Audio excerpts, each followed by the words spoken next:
உக்ரைனுக்கு ஐரோப்பிய ஒன்றியத்திலிருந்து ஒரு 90 பில்லியன் யூரோ மதிப்பிலான லோன் சாங்ஷன் பண்றதுக்கான ஒரு வாய்ப்புகள் இருந்துச்சு.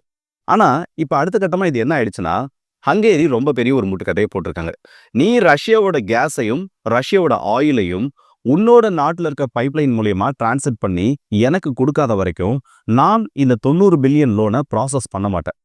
நீ பண்ண அந்த ஒரு பிளாக்கெட்னால ரஷ்யன் கேஸை டிரான்ஸ்ஃபர் பண்ண மாட்டேன்னு சொன்னதுனால எனக்கு ஏகப்பட்ட பில்லியன் டாலர்ஸ் இந்த இடத்துல இழப்புகள் ஏற்பட்டு இருக்கு. என்னோட நாட்டில் இருக்கக்கூடிய மக்கள் அதிகப்படியான விலையேற்றத்தை சந்திக்கிறாங்கன்னு ரொம்ப பெரிய ஒரு குண்டை தூக்கி ஜெலன்ஸ்கிக்கு எதிராக போட்டிருக்காங்க. அண்ட் அதே நேரத்தில் இன்னொரு பக்கம் ஜெலன்ஸ்கியை பார்த்தோன்னா இல்ல ஒத்துக்க முடியாது, எலெக்ஷன்ஸ்ன்றதை நடத்தினா ஆட்சி மாற்றம் ஏற்படுறதுக்கான நிறைய வாய்ப்பு இருக்கு. ஸோ அதனால ரஷ்யாவோட ஒரு அமைதி பேச்சுவார்த்தை ஏற்படுத்தினா மட்டும்தான் நான் இந்த இடத்துல எலெக்ஷன்ஸுக்கு ஒத்துப்பேன்னு திரும்பவும் அவரோட பிடிவாதத்தை வெளியில காமிக்க ஆரம்பிச்சிருக்காரு. ஸோ இந்த வீடியோவில் நிறைய அப்டேட்ஸை நம்ம பார்க்க போறோம். குறிப்பா ரஷ்யா உக்ரைன் சம்பந்தப்பட்ட அந்த பேச்சுவார்த்தைகள் ஒரு முக்கியமான ஒரு கட்டத்தை நெருங்கிடுச்சு. உக்ரைன் மட்டும் அதிபர் எலெக்ஷன்ஸை நடத்திட்டா நாங்க அமைதியை கொண்டு வரதுக்கு தயார்னு சொல்றப்போ அதெல்லாம் முடியாது, நான் நடத்துறதுக்கு தயாரா இருந்தது ஜெலன்ஸ்கி திரும்ப பேச ஆரம்பிச்சிருக்காரு. ஸோ இது எல்லாத்தையுமே இந்த ஒரு பதிவில் பார்த்துலாம். வாங்க வீடியோக்குள்ள போயிடலாம். நான் உங்களுக்கு தம்புக்ஷோடன் டிபி ட்ரெண்டிங்ஸ்.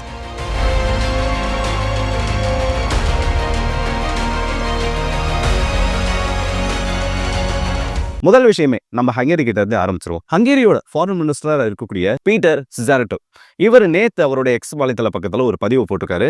அண்ட் இது ஒரு நியூஸாவும் வெளியிட்டிருக்காங்க. இதுல என்ன சொல்லிருக்கேன்னா, ருஸ்வான் பைப்லைன் சொல்லிட்டு ஒரு பைப்லைன் சிஸ்டமானது இருக்கு. ரஷ்யாவில இருந்து உக்ரைன் வழியா ஹங்கேரிக்கு கேஸ் மற்றும் க்ரூட டிரான்ஸ்மிட் பண்ணக்கூடிய ஒரு முக்கியமான பைப்லைன்.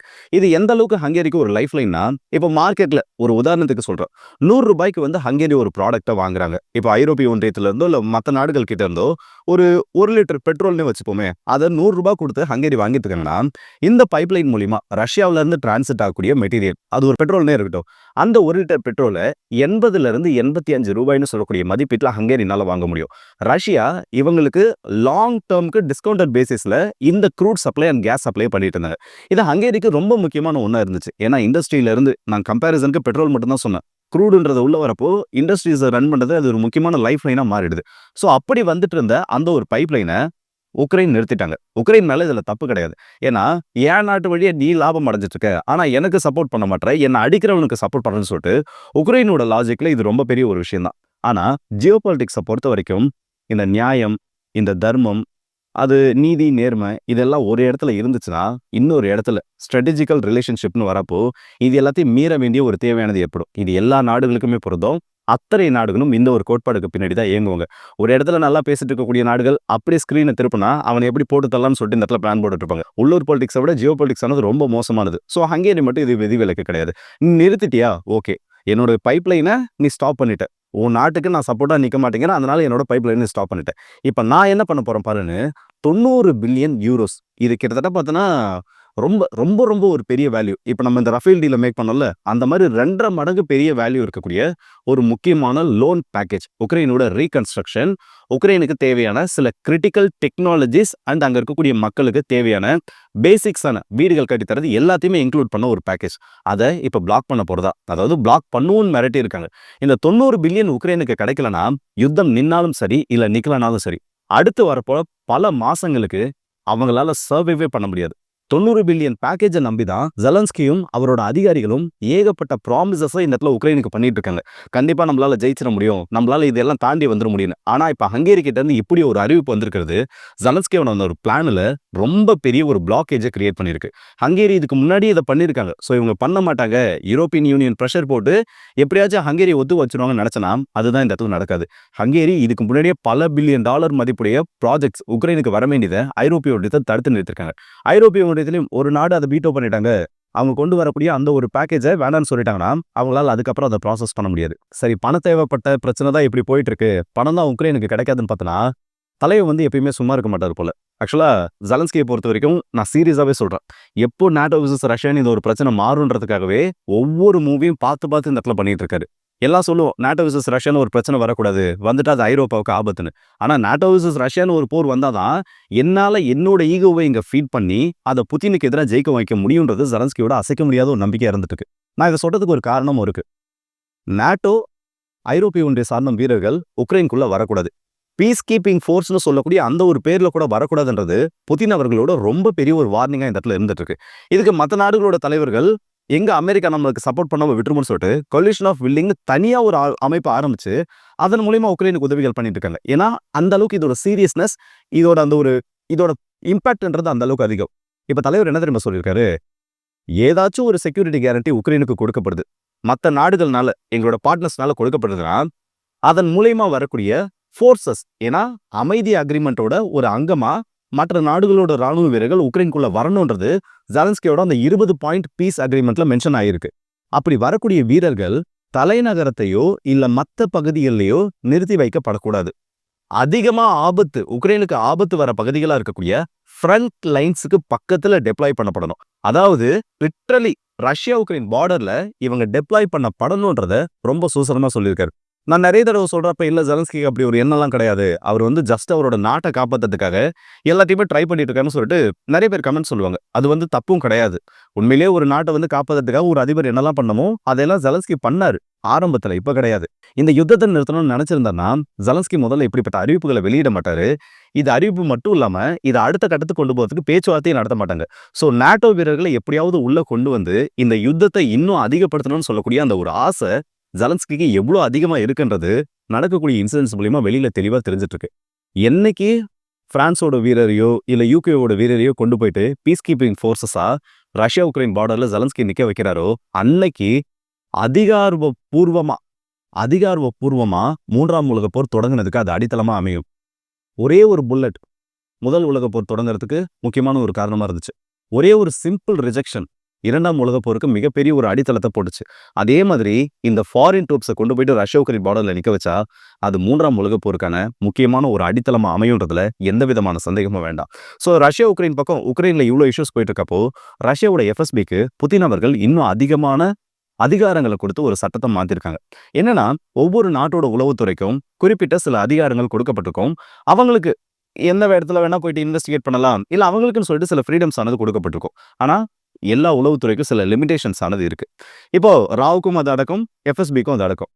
புதுசா என்ன ஒரு சட்டத்தை இந்த இடத்துல கொண்டு வந்திருக்காங்கன்னா டெலிகம்யூனிகேஷன்ஸை பிளாக் பண்றதுக்கும் குறிப்பிட்ட சில ஏரியாஸ்ல இவங்க நினைக்கிறாங்கன்னா சர்வீஸ் ப்ரொவைடர்ஸ் மூலியமா யாரெல்லாம் அந்த டேட்டா கொடுத்துருக்காங்களோ அவங்க மூலியமா அந்த இடத்துல ஒரு பிளாக் அவுட்டை கொண்டு வரதுக்கும் அதிகாரமானது எஃப்எஸ்பிக்கு கொடுக்கப்பட்டிருக்கு.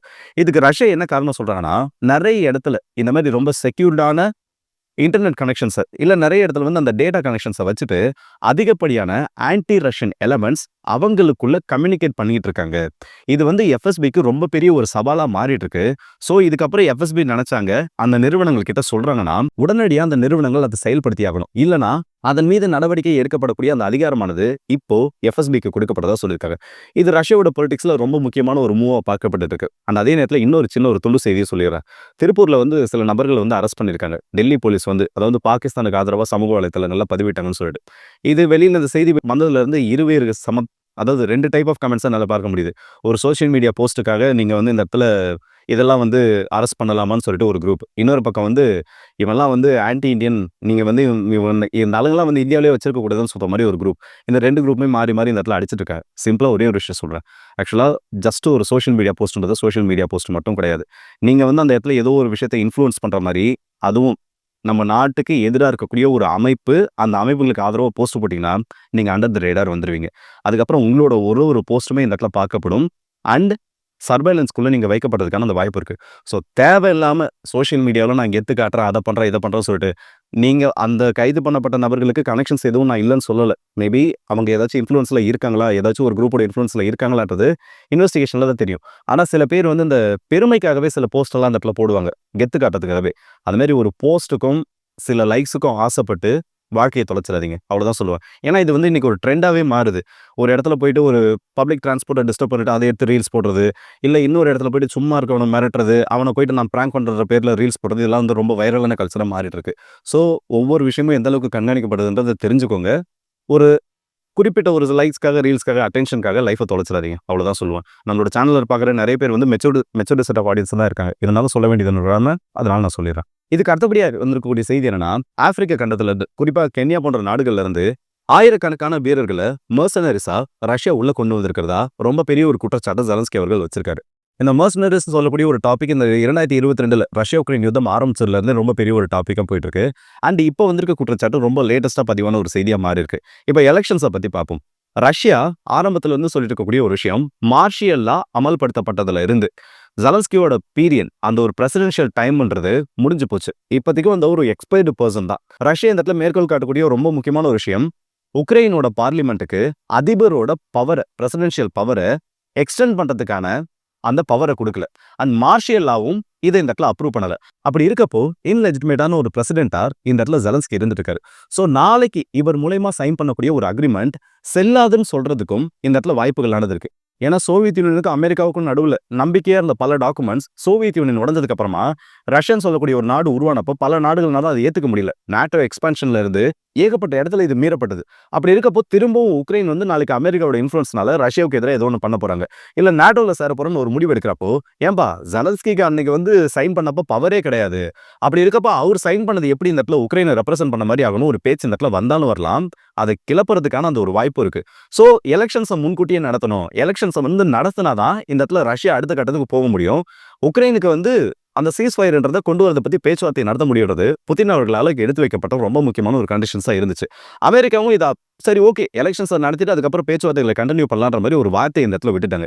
இதை ஜெலன்ஸ்கி சுத்தமா எதிர்பார்க்கல. இப்போ அதை பத்தி ரொம்ப கொந்தளிச்சிருக்காரு. அது எப்படி வந்து யுத்தம் நடக்கக்கூடிய ஒரு நாட்டில் நீங்க எலெக்ஷன்ஸை நடத்த முடியும்? இப்போ வந்து நாங்கள் மார்ஷியல் லாவை இம்ப்ளிமெண்ட் பண்ணி வச்சிருக்கோம். அதாவது பப்ளிக் வந்து ரொம்ப முக்கியத்துவமானது கொடுக்கப்படாம ராணுவம் சம்பந்தப்பட்ட நடவடிக்கைகளுக்கு அதிகமாக முக்கியத்துவம் கொடுக்கக்கூடிய ஒரு சட்டம். அதை இம்ப்ளிமெண்ட் பண்ணி வச்சிருக்கப்போ எப்படி எலெக்ஷன்ஸ் இந்த இடத்துல நடத்த முடியும்? லட்சக்கணக்கான உக்ரைனியர்கள் மற்ற நாடுக்கு புலம்பெயர்ந்து போயிருக்காங்க. அவங்களோட ஓட்டுன்றது இந்த இடத்துல மிஸ் ஆகும். அண்ட் லட்சக்கணக்கான மக்கள் ரஷ்யா ஆக்குபை பண்ணி வச்சிருக்கக்கூடிய இடத்துல இருக்காங்க. ஸோ இப்போ நீங்க இந்த இடத்துல எலெக்ஷன்ஸை வச்சீங்கன்னா பயத்திலேயே எல்லாரும் ரஷ்யா யாரை கை காட்டுறாங்களோ, அதாவது ரஷ்யா யாரை இன்ஃப்ளூயன்ஸ் பண்றாங்களோ அவங்களுக்கு ஓட்டு போடுறதுக்கான சான்ஸ் இருக்குன்னு சொல்லியிருக்காரு. ஆக்சுவலா இது அந்த அளவுக்கு உண்மை கிடையாது. உண்மையிலே அந்த நாட்டோட மக்கள் எப்படி சிந்திப்பாங்க? ரஷ்யா காட்டக்கூடிய நபருக்கு ஓட்டு போடுவாங்களா? கண்டிப்பா போட மாட்டாங்க. ஜெலன்ஸ்கி அவர் அந்த இடத்துல ஹீரோவா தெரிஞ்சிருப்பாரு.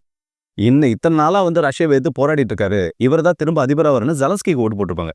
ஆனா எப்போ இந்த மொபிலைசேஷன் இல்ல ஜெலன்ஸ்கி சம்பந்தப்பட்ட சில அதிகாரிகள் அவர்களோட வாரிசுகள் எல்லாம் ஐரோப்பியால செல்வ செழிப்பா வாழ்ந்துட்டு இருக்காங்க, இங்க நம்ம போய் கஷ்டப்படுறோம்னு சொல்ல ஒரு மென்டாலிட்டி உக்ரைனுக்குள்ள வந்துச்சோ, இது எல்லாமே தலைகீழா மாறிடுச்சு. ரஷ்யாவே இன்ஃப்ளூயன்ஸ் பண்ணலனாலும் ஜெலன்ஸ்கி அவர்கள் இல்ல அவர் சம்பந்தப்பட்ட நபர்கள் அந்த எலெக்ஷன்ஸ்ல நிக்கிறாங்கன்னா தோக்குறதுக்கு தான் சான்சஸ் இருக்கு. இப்போதைக்கு அங்க இருக்கக்கூடிய மக்களோட மைண்ட் செட் ஒண்ணுதான், இந்த யுத்தம் நிக்கணும், அதுக்காக என்ன வேணா செய்யறதுக்கு தயார்னு. நிலங்களை கொடுக்கறதுக்கே தயாரான உக்ரைன் மக்கள் இந்த இடத்துல அதிபருக்காக மட்டுமே இந்த ஒரு எலெக்ஷன்ஸை நிறுத்த சொல்லுவாங்களா இல்ல நடக்க விடாம தடுப்பாங்களான்றது தெரியல.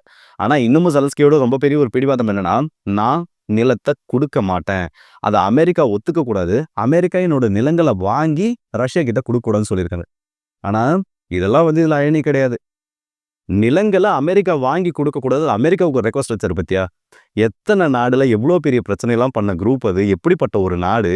அவங்களுக்கு தேவையான ஒரு விஷயத்த நடத்தினா வெப்பன்ஸ் ஆஃப் மாஸ் டிஸ்ட்ரக்ஷனை வச்சிருக்காங்கன்னு சொல்லி உள்ள பூந்தோ அடிக்கிற ஒரு நாடு, அவங்க கிட்ட போய் ஜெலன்ஸ்கி இது ஒரு ரெக்வஸ்டா வச்சிருக்காரு. இதுக்கு என்ன பதில் சொல்றதுன்னு எனக்கு தெரியல. ஸோ இந்த வீடியோ பத்தி உங்களோட கருத்துக்களை மறக்காம கமெண்ட் செக்ஷன்ல சொல்லுங்க. நாட்டோ ட்ரூப்ஸை கொண்டு வந்து ஜெலன்ஸ்கி ரஷ்யா பார்டர்ல நிறுத்தணும்னு நினைக்கிறது கண்டிப்பா இந்த இடத்துல ஏற்புடைய ஒரு காரியம் கிடையாது. அது இன்னும் இந்த யுத்தத்தை ட்ரிகர் பண்ணுறதுக்கு தான் சான்சஸ் இருக்கு. இதை பத்தின உங்களோட கருத்துக்கள் அண்ட் இந்த வீடியோ பத்தி உங்களோட கருத்துக்களை மறக்காம கமெண்ட் செக்ஷன் சொல்லுங்க. ஸோ அடுத்த வீடியோஸ் இருக்கும் மாதிரி நல்லா இருக்கேன்.